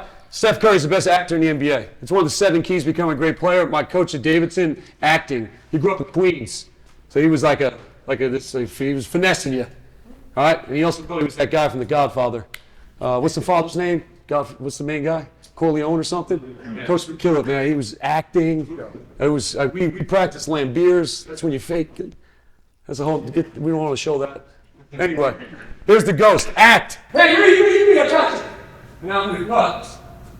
We teach kids, watch the man in front of you. Basketball's a game of opposites. So if I pop, you must burn together. If my man hangs for a second, I'm standing alone. All right? If I did that ghost and I rolled, then you would lift up. You're teaching these principles to make them anti-fragile, if that makes sense to you. All right? So that would be the action. And then they would play off it.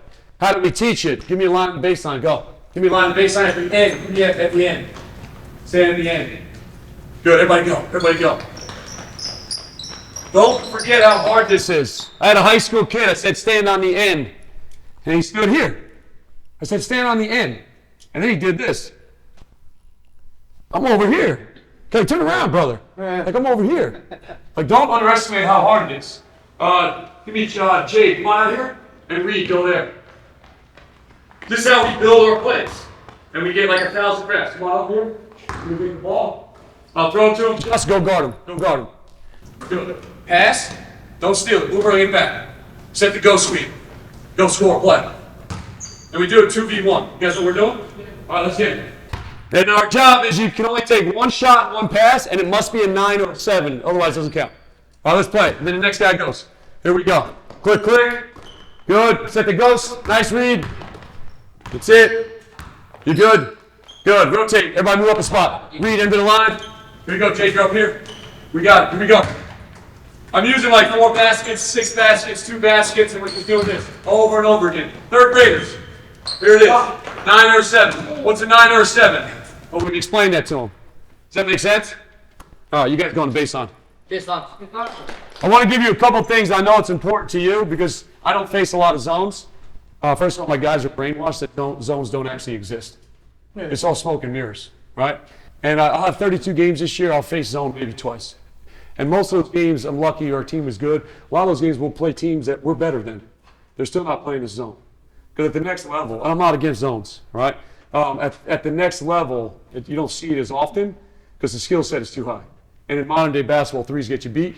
It's why Oakland beats Kentucky in the first round of the tournament. So 3, it's a great equalizer. Does that make sense to you guys? All right? But I do want to give you some zone things.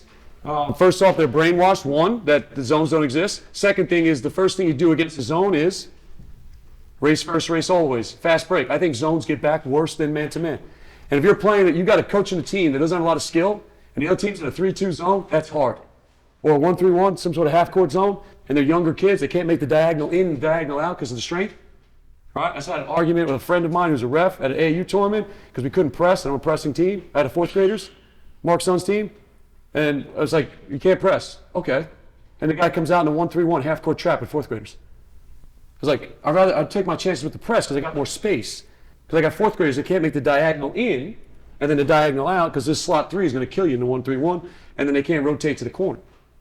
It's like mind-blowing. It doesn't make any sense. Let me give you some zone stuff. All right? What's your zone offense? Let me get the white team to set up a 2-3 zone. Hey, give me the black team. Come on out. 5 guys. Here we go. Just take the ball. So they're anti-fragile. So coach, they're in a zone. We attacking at that. We could care less. First principle when you're playing against the zone, get them in a triangle. Just find a triangle. Just come here. Find a triangle. Where's the triangle? Right there. He's the top and everybody else. Okay, hit the porch for it not. All right? And kind of get in this triangle here. You're in the triangle, right? Good. All right, White, give me a 3-2 zone defense. Slide up, Adam. Build the block. First principle of zone offense. Get to a triangle. All right, see how this triangle moved? Where's yours? Yours moved? All right, this one's down here. This is, you always cut from behind the vision because zones 5 heads turn to stare at the ball. So you always cut from behind. But so you're just telling the kids, coach, they're in 1-3-1. Just get in a triangle. Coach, they're in 3-2. Get in a triangle. Coach, they're in 1-2-2. Triangle. Principles over plays. I don't have enough time in the day for an offense versus 3-2, 1-3-1, 2-3, 1-2-2, half court shot. I don't have the time. So they become anti-fragile. 2 concepts versus zone. Get to a triangle, and then take the ball just. Go to this porch, Jade, for a sec. Second concept we work on. Draw 2. Come on. Pass. Stop. Pass. See how they rotate? He's going to go out and get it because I drew 2. So the second concept versus zone is just draw 2, pass, pass. So now we're playing. You guys stay in the 3-2. Just find a triangle. And we're playing. Here we go. 21, 20, 19, 18, 17, 16. Switch. Oh, the D. Here we go. Give me a 2-3 zone, Black. 2-3 zone. Madam, take this. Hey, if you got a son or daughter at home that's a point guard, don't make the mistake that happened to me. Coach Donfield's an unbelievable human being. He was my coach. He won like 600-something games. He would do anything for us at any time. He drove kids up to D3 schools in the middle of nowhere. Told them to wear big sneakers and make them look 2 inches taller. He'd get us in like school and stuff like that. And no disrespect to him, he couldn't teach me. He couldn't tell me how to shoot a layup. And like I would do anything for this man. Obviously, he's passed away a long time. Couldn't teach me to shoot a layup. I get to Davidson my first 2 years. I don't know what this guy's talking about. Crackbacks, cover downs, arcing, closeout, help the helper. I'm just like, what the heck is? I'm here to play basketball, man. I was the main at Bergen Catholic. This is basketball. No, you sit. You have no clue how to play. One of the things as a coach, I have kids that have played Division 1, 2, and 3. I have kids that have gone to junior college, right? I have kids obviously that play like Drew and Adam. They're going to be really good players. Who else is here? Drew and Adam's going to be really good players at Pascack Hills High School. That's where they go. I don't ever want the kid to be like me.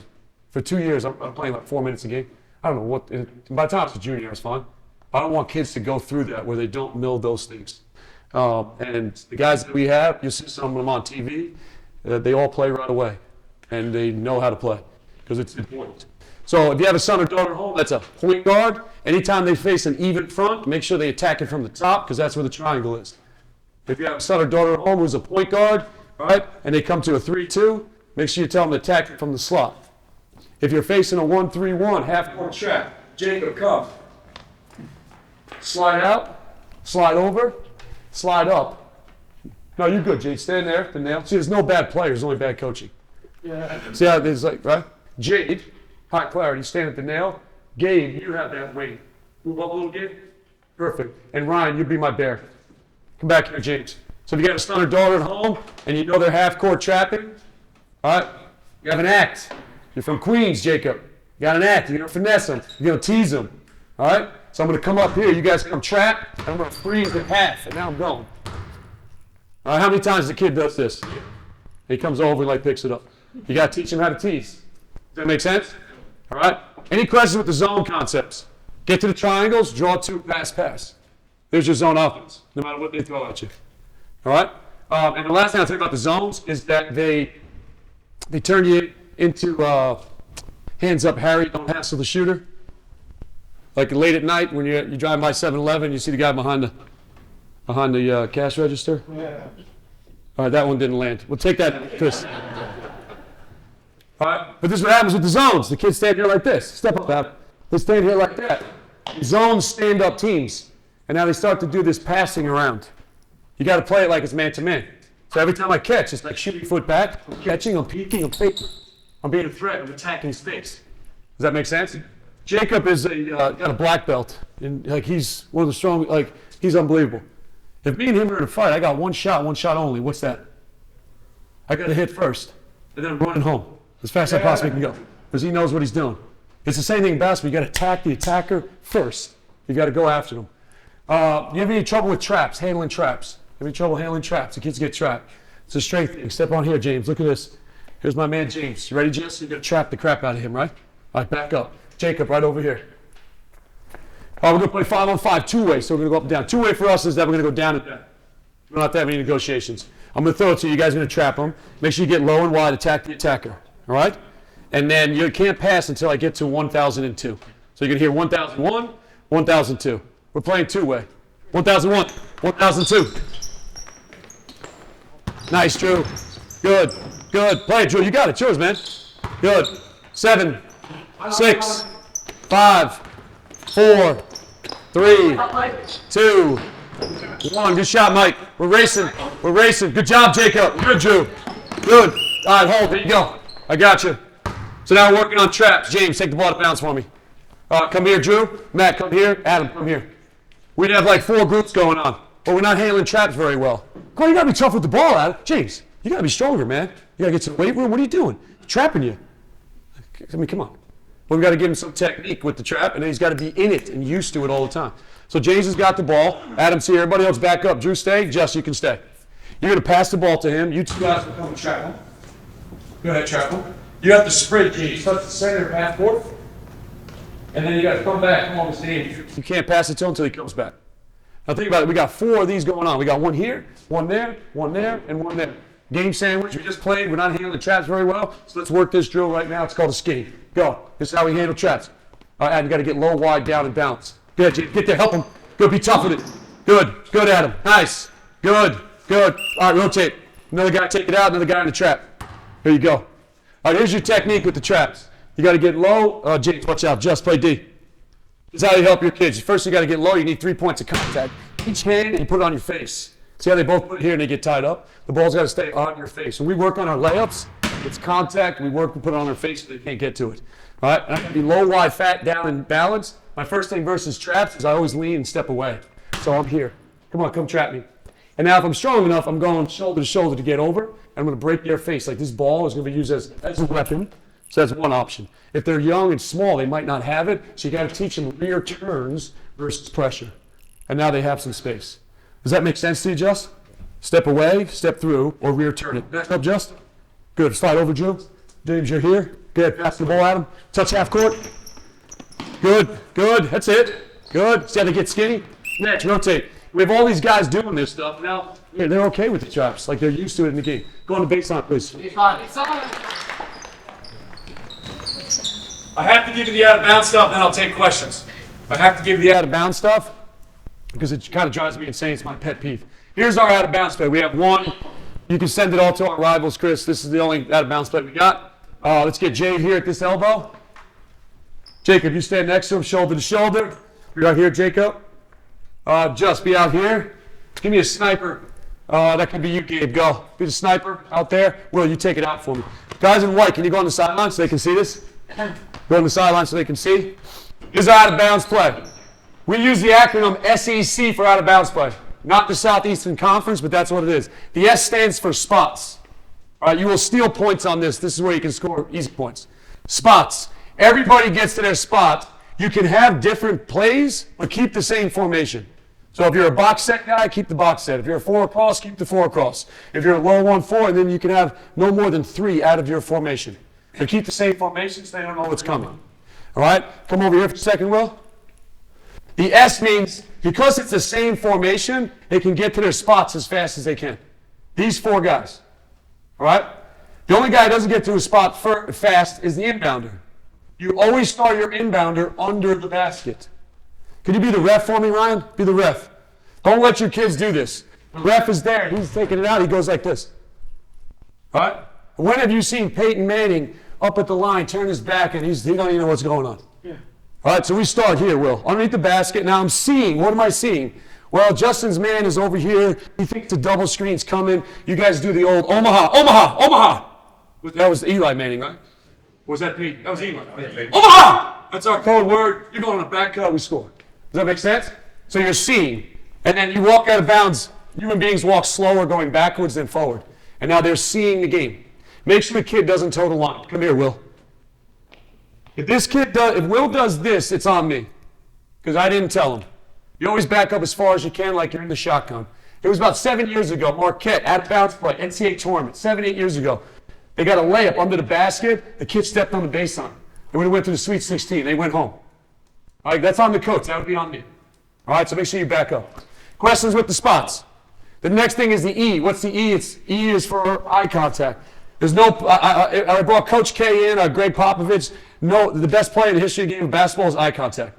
You guys have all played open gym, pick up somewhere, it's eye contact. Boom, boom. So my players know they have the freedom to make eye contact. They're not going to get drilled and blamed and shamed because they didn't run coach's play. They're trying to make a play. All right? So we have our eye contact here. Will, you be the ref, man. So I walk out of bounds backwards. I'm seeing eye contact. And then the play starts, there's the ref. The play always starts here. They have to see the ref hand me the ball. At no point do you do this. And the two reasons why: one, you just wasted a second, and two, you just told who we're going. Shh, come on. These guys are great, man. These guys listen, coachable. All right, when they say coachable kids are usually employable adults, or uncoachable kids are unemployable, something like that. These guys are great. So we're not going to tell the defense we're going, because this is my chance. These guys are 8th grade. They got 3 11th graders playing in the 8th grade. They're triple reclass. This is my chance. It's a short race, and I get to say go, and I can score a bucket. Like, this is the chance. All right? And then the C stands for, I don't know, the C stands for a con game. You got to have an act. All right? So Will's got it over there, and Just is acting. I'll be you, Just. Play me on D. Oh, Will, I got you. You see that act? He almost threw it to me. Great act. That's Bob McKillop. Great act. So you got to have an act to con game. Who needs to have the best act of the 5? The inbounder. Will, play D. Stand here. All your kids do it. My kids do it too. They stand here like this. The ball's right here. Make them hold it over their head. Right? What does Mahomes do? He lets everybody in the whole stadium see it. And he's going there. All right? So I hold. Hey, Jay, I got you. I got you. So you got to have an act. Questions with the out of bounds, please. I just wanted to give you the traps, the out of bounds, and the zones, because I know that's the stuff that you kind of face. All right? Can you give these guys a hand, please? You guys are free to go, man. You guys are free to go. All right, let's bring it in quick. Let's bring it in. Let's bring it in. Let's bring it in. You guys did a great job, man. Really, really appreciate it. We got TCC on 1. 3, 2, 1. TCC. Good work, fellas. Hey, we talk about culture. We always do left hands. It's not because me and Corey are lefties, but we always stick our left hands in. And the reason being is because left to left, like, our hearts are closer. And we got to be connected. The teams that are most connected, that like kill for each other, are the hardest, right? And the reason being is because they just won't give up because they care too much about the guys that they're playing with. And we always do palms up, because it's this idea of like left hand in, heart to heart. How can I lift you up and make you better? And it doesn't have to be that, but there's like these little things. And the kids like really, really like hang on to it. I want to give you one last thing before I'll take any questions or anything that you guys are looking for. The last thing and the most important thing is the power that you guys have, and girls and women, men, as a coach. You guys have so much power. And unfortunately, I see a lot of it, not necessarily at this level, at other levels where the coaches are abusing their power. We see it a lot. I'll give you an example. 2022, I got a great team. We had 2 key injuries, and now our kids had some tough losses. We had a game, we lost to Rutgers Prep, and we imploded in the game and in the locker room. I got a senior team now, 2 D1 guards on the team, big-time players, and everything is just coming undone. And now all of a sudden we're getting ready to go in the county tournament, in the state tournament, and we are nowhere where we need to be, and we are playing extremely poor. And I got to figure out how are we going to do this. First thing is, my players read a lot of books. You come into practice, you'll see us sitting there reading. When I have my exit meetings with my players when they're seniors and they're graduating, that's when I don't coach them anymore. So they can tell me what I suck at and what's not good about our program. and they're great. They love the reading. We're getting ready for the county tournament, state tournament. I got these high-level players, and we're sitting there spending time reading books. Because my job as a coach is to obviously fill their minds. And I guess it worked out for us. Yada, yada, yada. Long story short, we go on a run, win the county tournament. And then we win our state tournament. And in the state finals, we played down at Rutgers versus Rutgers Prep in the state finals. Team that was rock bottom for us. Players arguing with each other. We almost had a fight in the locker room between two players. My assistants are coming in. He's like, you got to get in here. We imploded during the game. And now we got to go back and face that team in the state finals. And man, we were good. I mean, we just blew their doors off. But we had these things where I was filling their mind. And one thing I told them is that great things are coming our way. I didn't know that was true, but I did feel it to a certain degree. And this is the power of a coach. I kept saying, great things are coming our way. Great things are coming our way. And then eventually, like the games are going on, and I hear the kids talking to each other, and they're saying, great things are coming our way. But here's the best part of the story for me. So the kid who's now playing college basketball, he graduates 2 years later. I pull up to a light in Teaneck, and he pulls up next to me, rolls the window down, and we're close. He said, Coach, great things are coming my way. He drove off. I'm in the car bawling. Holy crap. And I don't know where it goes. Does he get married? Does he have kids? Does he reach some tough times? And he remembers, well, Coach told me great things are coming my way. Does he tell his kids that? Like, I won't know if I'm a good coach. I'll know when they go and have their own kids and they're teaching them about TCC. So great things are coming our way. The power of the coach. Don't inflict scars in your players. Great quote by Chuck Dale. Don't inflict scars on your players. All right? And you don't know how they kind of take the stuff. So really kind of make sure that you're aware of it. Two last things I'll leave you with. One, I had this on my taped to my wall. Can you love them for the flaws? Is what I constantly ask myself. Can you love your players for their flaws? The ones that can't shoot and the ones that drive you nuts and all those things. And it's a constant reminder. And I have it in a place so that when I go home after a game and win or loss, I'm asking myself that question. And then the last thing is I want to leave you with is that something you say or do will affect their eternity. Like that's the power of the coach. Something you say or do can affect their eternity. I can't tell you how Coach McKillop changed my stars. No business playing at Davidson, no business going to that school. I mean, I was just academically high. I was a B student, and it absolutely changed my stars. So please keep that in mind, that power of the coach. I can't thank you guys enough. It's really, really humbling, like I said. Do you have any questions or anything I didn't show you that I want to make sure I leave you with everything? Yes? A lot of skills-based questions, back to tactical, but when I know you're big into the small side games, and I transitioned to a lot in my training philosophy, but question for you is like, when do you break down skill versus, for example, like certain footwork or finish or whatever? Yeah. It's like just landing little small side games and kind of figuring. Yeah. So the first question is time. So like if you're a town travel team where you got an hour and a half twice a week, if you're an AAU coach, hour and a half twice a week, so that's a big part of it. So time and the level of the players. And as crazy as it sounds, it's like spend more time on the defense because you can actually get really good at that. Becoming a good offensive player takes a lifetime. I mean, it takes forever.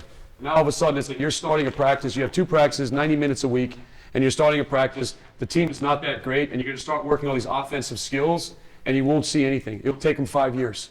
So if you really want to have some success, which you do, right, because the kids feel better when they win, of course, and then they're more eager to come back to practice, spend more time on the defense, in my opinion.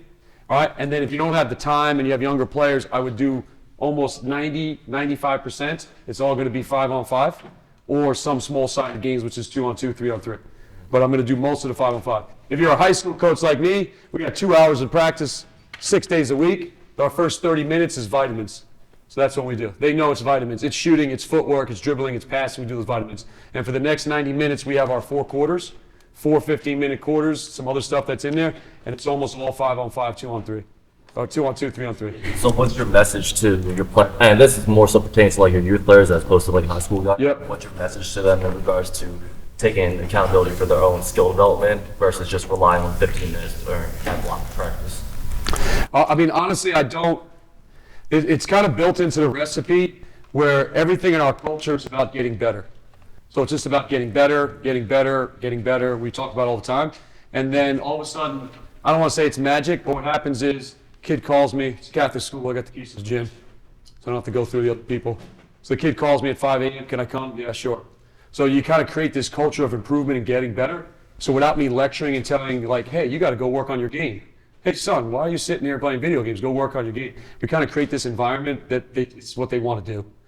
Does that make sense to you? Yeah, sure. And then I think basketball IQ is about reads and spacing, and we don't do it enough. So it's like we're playing a 5-on-5 game, but they don't know how to read, they don't know how to space. And that's really kind of like the game piece to it, all right? And then the challenge to it is really everybody's got a trainer now, and a skills trainer, which is great. Like, it's awesome. I mean, some of these guys, and coach down here does a phenomenal job. I know a bunch of guys do a phenomenal job. And the difficulty and the challenge for him and for other coaches, it's a coach with a player. So there's no reads, there's no spacing. You got to watch the man in front of you. It's a game of opposites. You can't creep. When the ball's driven right, everybody moves right. When the ball's driven left, everybody moves left. And I think it's the most under-taught kind of part of the game. So that's why it's like our guys get better at the spacing and the reads. Any other questions? Yes. This is big. When I was growing up, all my coaches always focused on boxing. Yep. I don't see that a lot. Yeah. You guys focus on that. Even like watching. My high school coach is screaming at me right now. Yeah. So every game we play, win or lose, my dad lives in Delray Beach, Florida, calls me up. He's 77 and says, you guys, and he's right. The two things I think from the older generation is boxing out. They're obsessed with it. And you're not older generation. They're also obsessed with following your shot.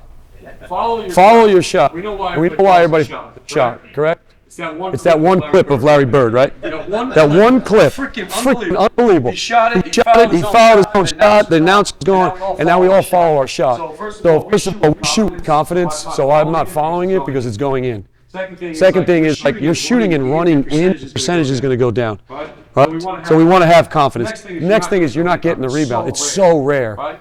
It's like the one clip of Larry Bird. He played for like 15 years. The box out thing, to ask you a question, we have roles and jobs. One job for excuses. So you guys have probably all done it. You set the kids up on the perimeter, kids, 4 kids, then you got 4 kids here, and then the coach shoots the shot. Ever done those drills? And they got to box out, right? And who gets the rebound almost 9 out of 10 times?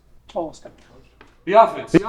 Yeah, the offense gets it. The game has changed from this standpoint. I don't know if it's got to your level. Right? The boxing out is really, really hard because of spacing. So there's more three-point shooting, there's more spacing. And here's the thing. The box out used to be when the Lakers played in 8 bodies. Even like Lakers says, 8 bodies are here. So all I got to do is hit and go. But now the ball's there. Everybody's spaced. Shot goes up. Long shot, long rebound, more outside shots. And I got this athlete over here that I'm going to box out. He's going to be by me in half a second dunking on me. Like at our level. Right? So it's hard. That's one. All right? And then the next piece to it really is so we have jobs and roles. So here's our thing that we do. We just call them chasers. If you're guarding a man on the perimeter, forget all the box out. Just go chase the ball. We have a kid on our team this year, Jaden Brown. He'll be a Division I player, monster. He's a junior. He's athletic and stuff. He is one of the best rebounds I've ever seen. He never boxes out ever, but I have him brainwashed as a chaser. He just goes and gets it. Because sometimes we box out and the kid will buy it. We do have erasers. That's the traditional box out. So if you're standing in the paint and there's a guy or girl close to you, then you got to go and get it. It's not traditional box out. Can I use you for a second? Because they're just too athletic now. So eraser, he's there, shot goes up, I'm here. All we're doing is hitting, hip, shoulder, this, and then I'm going to get it. Because at the level now, they're just so athletic. By the time I do this and that, he's by me. right?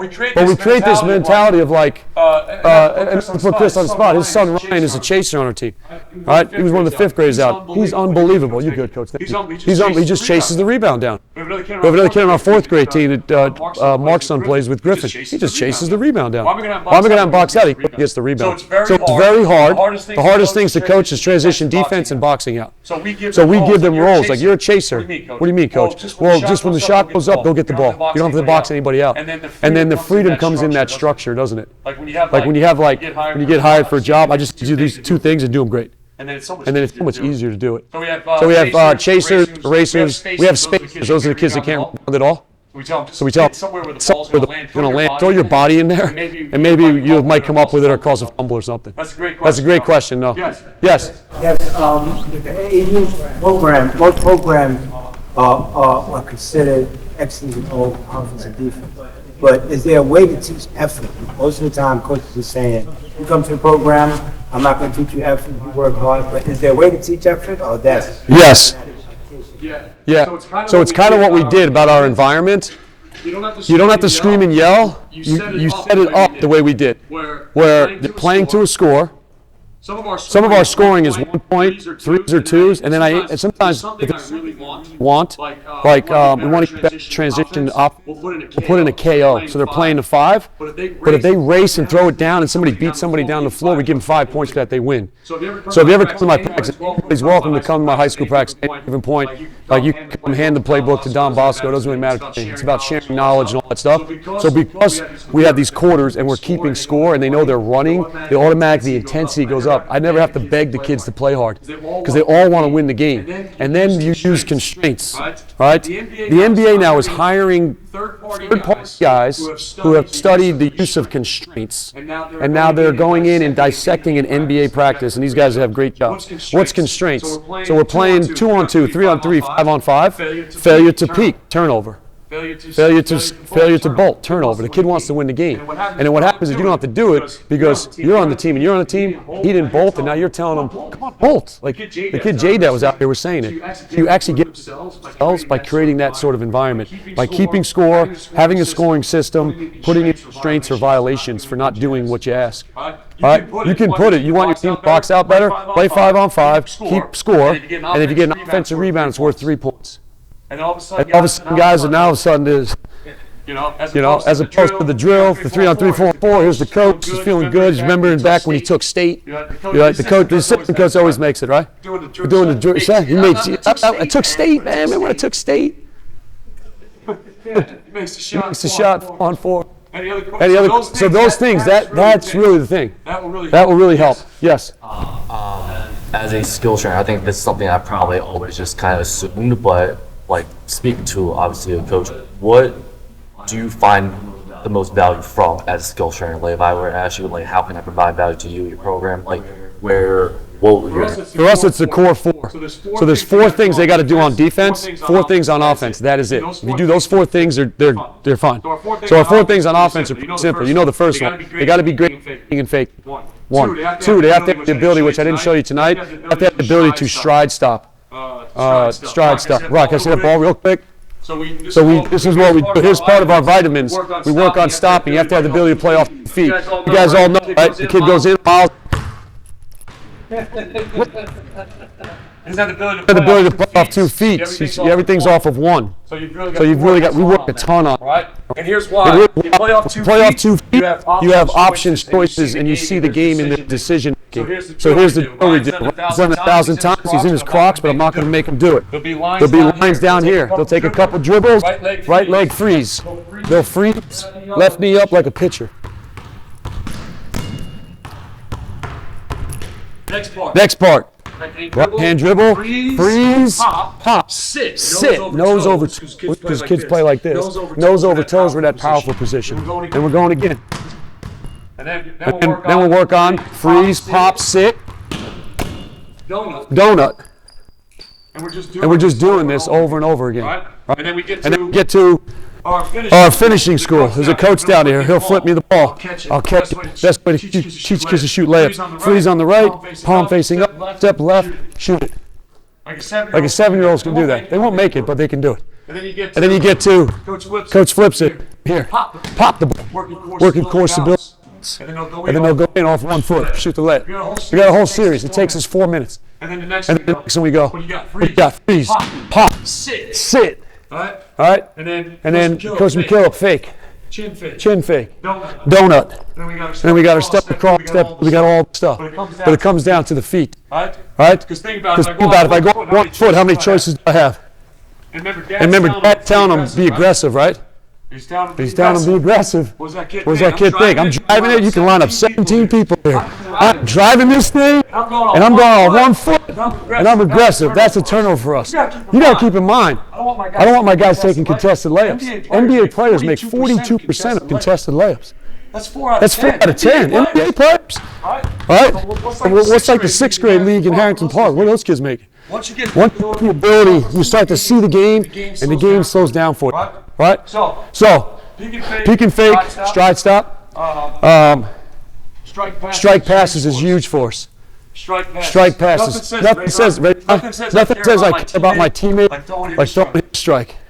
Sometimes get ready to catch this one. I don't want to take out the camera. A lot of times the kids turn the kid into a goalie. Like some of the stuff, it's like a soccer goalie. I don't know what he's doing. So the strike pass is really important to us. Coach McKillop used to take me out of a game. We're playing at Wake Forest. Tim Duncan's on the team. Joel Coliseum. I come down. I didn't seam the ball. I threw the ball like this. Out. What kind of level is this? I got to be able to go and to seam that thing. The Wilson off the dribble. Right? Tim Duncan. They put the scouting report. Tim Duncan's junior year. Scouting report. Assistant coaches are great. Non-finisher. This day, my teammates, we get coaches. Tim Duncan, non-finisher, junior year. That's what coaches do. We make them believe, right? He's not finishing. You guys are fine. And then the last thing is shooting. At the end of the day, you got to be able to shoot to move up. Like it's orange ball in the orange hole. So we spend so much time shooting. For us, we want 50% of our shots in transition, and we want 32 sevens per game. So in a high school, that's 32 sevens, wide open, catch and shoot threes. That's 1 3 per minute. Get these kids, they're like, yeah, that's what I want to play. Oh yeah, we're racing. And then they find out what racing really is. Failure to bolt, failure to bolt, failure to bolt, failure to bolt. This doesn't want racing. I want to go down like on my pace. Any other questions? Does that help you? Those 4 core? Yeah, did you say that you got 4 on defense as well? Yeah, that will confuse everybody. Because we lock left. So it's like we lock, we close off. We got like 2 others. Scramming. But we can talk about that. Yeah, for sure. Anything else? Yes. Drills. How do you establish landmarks? I know it's not position. No, it is. Yeah, in transition there is. For us, we're a 5-out team. We tell them to make a home plate. So the point guard will have like the ball here. We fill the corner, and we got a guy. The trailer kind of sits in his circle. We get a stretch position, and then another corner. So it's kind of home plate. How do they figure out like I know it's 3, if they're going like it's where they're on defense, right? Transition goes for like 3rd and 4th. Yeah, you got to give them the roll. Yeah. No, with the younger kids, you can actually tell them. So we call them locks, like lock yourself in the corner. So it's like you're locking left, you're locking right, and then you're the stretch. The stretch guy stands in the logo. For us, it's a dragon. Really, it's a trailer in basketball. Tell them to run to the circle, and the guy with the ball just kind of spaces opposite. It won't be perfect, but you'll get it. But there are marks and spots for them to get to. Yeah, 100%. Yep. Anything else? You guys are awesome. I hope you got one thing. Thank you so much.